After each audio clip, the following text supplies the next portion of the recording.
Представительство Россотрудничества работает в Абхазии с 2009 года. На протяжении 10 лет им было реализовано немало проектов, направленных на развитие культурных, образовательных, научно-технических и информационных связей между Абхазией и Россией. Представительство Россотрудничества на территории республики действует на основании международного договора в тесном взаимодействии с абхазскими органами власти.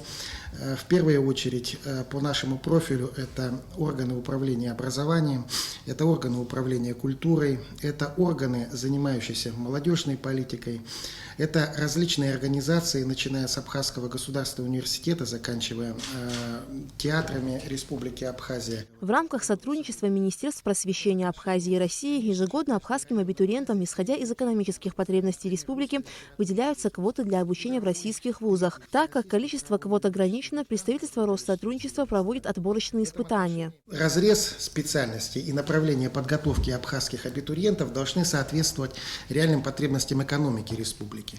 В этом отношении, конечно, квота в большей степени из позапрошлого, из прошлого года и в будущем будет ориентироваться на такие сферы, как сервис и туризм, на сферы, связанные с биотехнологиями, с пищевым производством, на сферы, связанные с транспортом, с логистикой. В рамках образовательной деятельности Россотрудничество также проводит бесплатные курсы русского языка.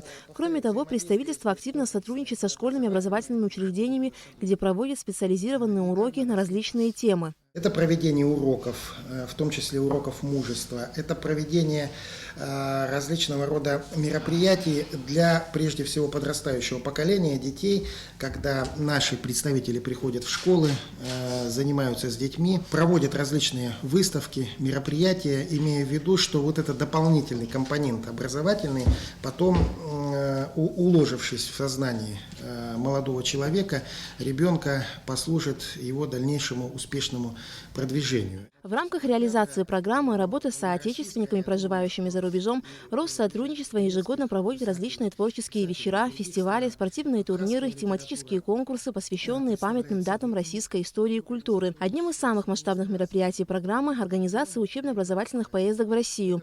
Ежегодно около 1000 молодых победителей различных конкурсов посещают Москву и Санкт-Петербург. Представительство Россотрудничества и дальше намерено реализовывать проекты, направленные на развитие культурных, образовательных и информационных связей между Абхазией и Россией. Алика Трапш, Алексей Агухава, Абхазское телевидение.